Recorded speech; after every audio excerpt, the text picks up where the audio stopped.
So without further ado, I'm going to introduce Jim Deoitte. He's the Africa Tax Leader of EY. So yeah, thank you, Jim.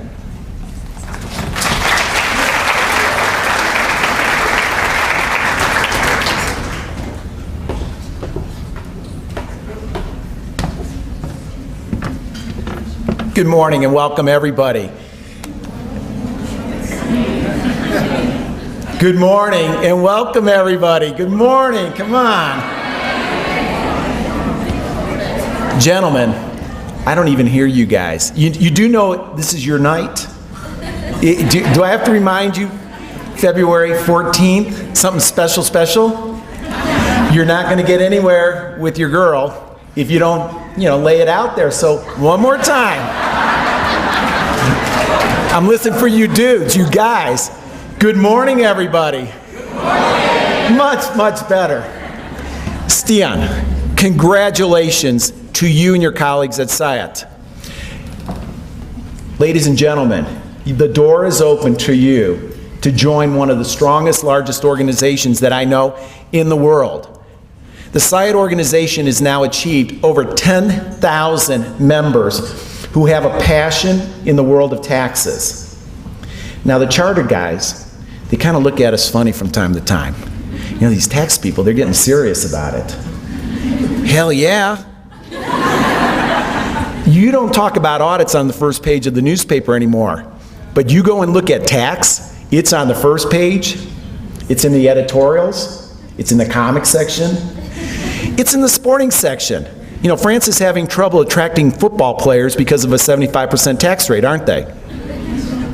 Yeah, and also you see sometimes in the lovelorn sections, divorces, settlements, and taxes pops up here. So you're coming into a hot profession, absolutely on fire.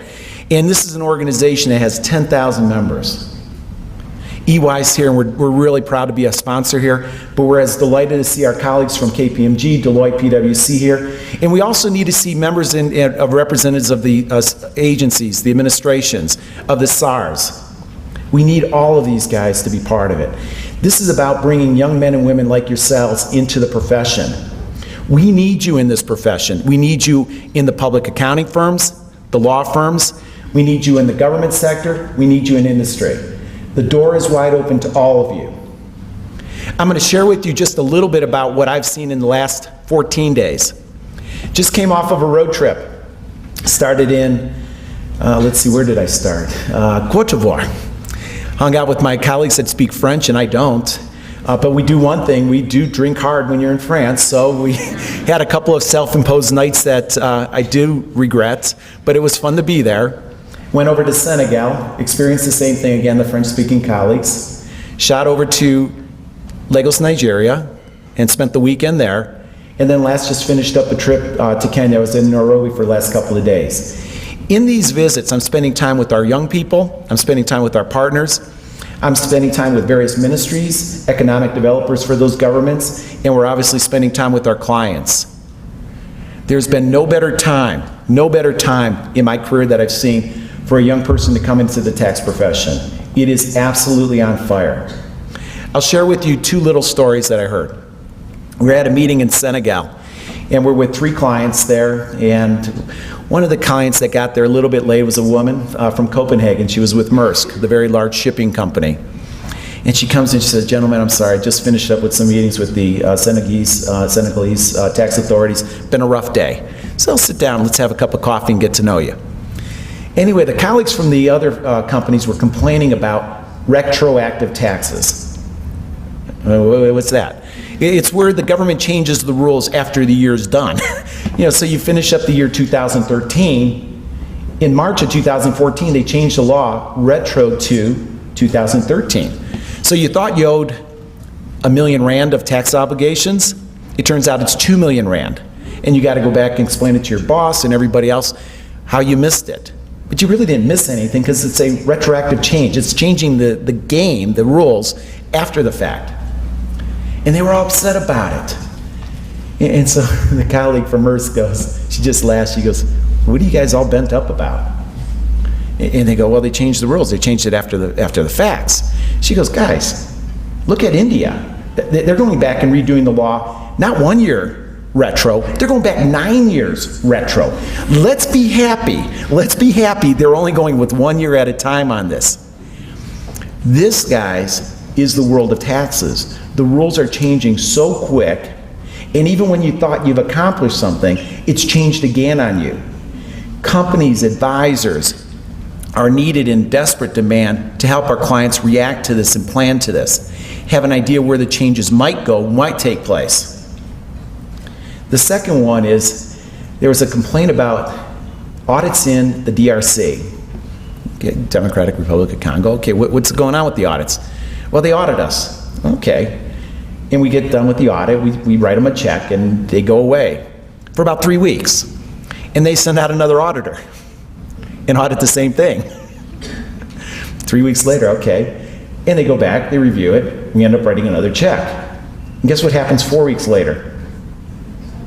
Another auditor. And you sit back and you're going, how do you plan? How do you manage? How do you support? What do you do on this? How ready are you for those audits? How ready are you to handle sitting at a table and really negotiating for our clients the best results that we can? Again, this profession absolutely needs you. The last item I want to talk about a little bit is being invited into the profession. This time of year we're sitting down, we're looking at executives that have been with us a very long time, and it's their time for consideration of partnership. This is the time that men and women have been working 12, 14, 16 years. They've been applying their craft, their trade for a really, really long time and getting ready to become a partner of our firm. Old school would have done this, and I have a feeling some of you still experience this on campus as you're being interviewed. Well, we're looking for the smartest person in the room. We've got to have that person that's just a straight A student, that brilliant person. Guess what? The person speaking in front of you, I'm not that person. I was the person that, well, you typically, college guys, you go out on Thursday nights. I was the one out on Wednesday night, and Thursday night, and Friday night. In business, we call trading KPIs. In business, we want to hit massive growth, great profitability, keep our people busy. And some of those KPIs work against each other. You can't do them all at once. Sometimes the educational experience is the same thing. You have to get great grades, but you have to give something else. And sometimes something else is those experiences that come along with school and education. What I'm going to tell you guys is this. You have to be smart in order to get into this business. And for the vast majority of you all, you've already accomplished that. You're at great schools, Joburg, Pretoria, Wits. I'm seeing a large number of people join us now from Northwestern. Congratulations, guys, for being here in such a large number. Real quick notes to the guys from Northwestern. One of our partners, Natasha Mankes, is a alum. I would get to know her. And one of our partners has a daughter that attends school with you, but she's not in the accounting and tax program. But I get to know her as well. The reason I share this with you is you deserve to be in this room today. Make no mistake about it. You all deserve to be in this room. You earned it through the universities that you attend and for the grades you're accomplishing. Do not let any firm, including ours, tell you don't deserve to be in this profession. Here's what you do need to bring with you. You need to be smart enough.